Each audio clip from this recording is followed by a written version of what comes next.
Are you interested in becoming an instructional coach, but you're not sure what special degrees or certifications are required? I'm Allison Dowda from A Double Dose of Dowda, and this is the first part of my series, How to Become an Instructional Coach.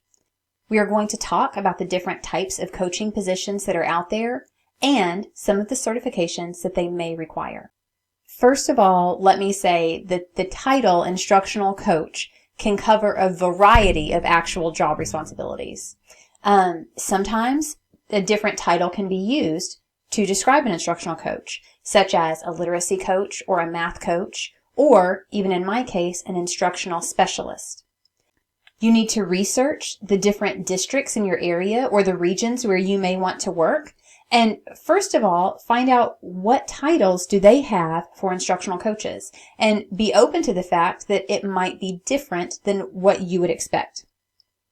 Another thing that I recommend is as you are, putting your feelers out there and starting to see what's available, it's important to discover in these instructional coaching positions, whether you are just looking or if there's one in particular that you are applying for, go ahead and start having an understanding of whether this is a school-based instructional coaching position or a district-based instructional coaching position.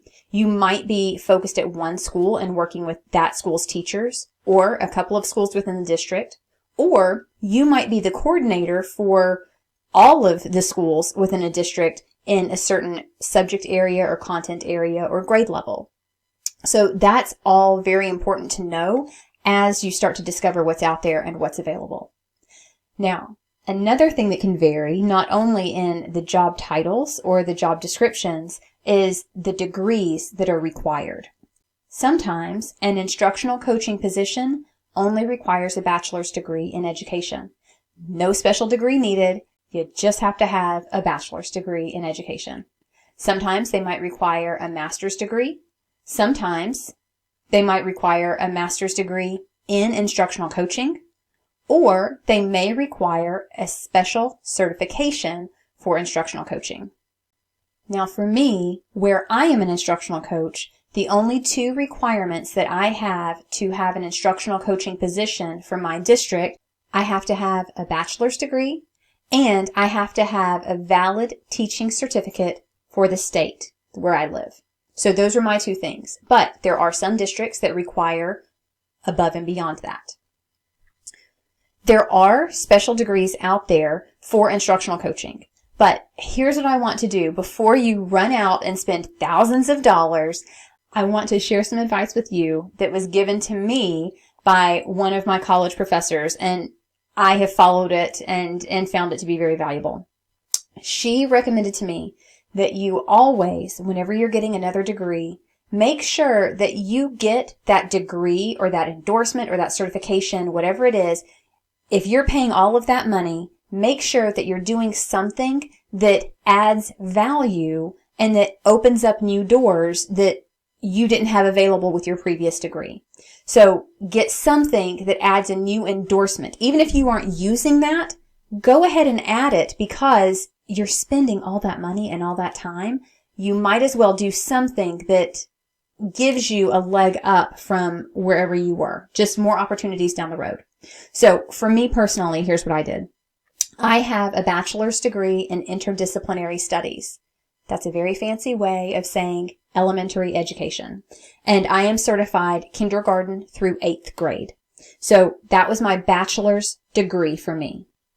Then my master's degree was in education administration. So that means that I can be a principal. That's the door that it opened. My third degree is the educational specialist degree. Now, the educational specialist degree, in case you've never heard of that one before, it's the degree between your master's degree and your doctorate. So it's about 2 years extra on top of your master's degree. And for me, I got that one in education. Now, I know it sounds like I'm breaking my own rule on this one because I didn't get something that added a new certification to me. But here's the deal with that. Adding an EDS where I live allows me to teach at community colleges. So if I want to become a professor for education and I want to start at the community college level, that door is now open to me. So I didn't break my own rule on that one. I just wanted to be clear. Some other things that you could do. You can certainly get a degree in instructional coaching. I am not trying to sway you away from that.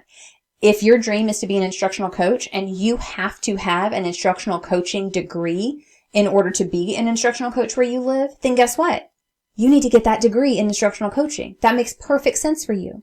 However, there might be some other degrees that make more sense for you because you may not need that instructional coaching degree. For instance, maybe you want to get your degree in administration, like I did. Even though I have no desire in my heart at this time to be a principal, at some point, if that's something I want to do, it's going to be available to me because I have that in my back pocket. Maybe if you are just certified K4, maybe you want to add some endorsement that could get you 5th through 8th grades. So maybe there's something that you would want to add to what you would be able to teach if your certification is just for a smaller area of students and smaller area for teaching. Maybe you want to get a master's or whatever next degree you're going for in special education because that opens doors for sure, and that gives you a specialty area. That's something else worth considering is if you are an English teacher and you love being an English teacher and you don't want to do administration and you think, I just really want to, get the next degree in something with that, go for it. Go be a reading specialist. That would be fantastic. My thinking is just do something that is going to add something. So if you have a degree in elementary education for your bachelor's, I would just encourage you to consider, don't get a master's in elementary education. Get something different. Something that's going to give you a specialty area or something that's going to add an endorsement or certification. Now, the last thing that I will say about different degrees and add-ons and things that you can do is there are some schools that offer, some colleges, I should say, that offer instructional coaching certifications. Now, what that is it's typically between 9 and 12 credit hours so that you can go through and you take 3 or 4 classes and you walk away with that endorsement. So it's not another master's degree or, something else, but instead you have a certification. And they do have those, like I said, for instructional coaching at some schools. So maybe that's something that you want to pursue with that. And then that would give you that endorsement. So as you can see, there are a whole lot of different paths that instructional coaches can take to get to that point. So what I would love is if in the comments you would leave me a thumbs up or leave me a note to let me know if this is helpful for you. And I just want to let you know that coming up next in this video series is going to be 7 tips for how to prepare for instructional coaching.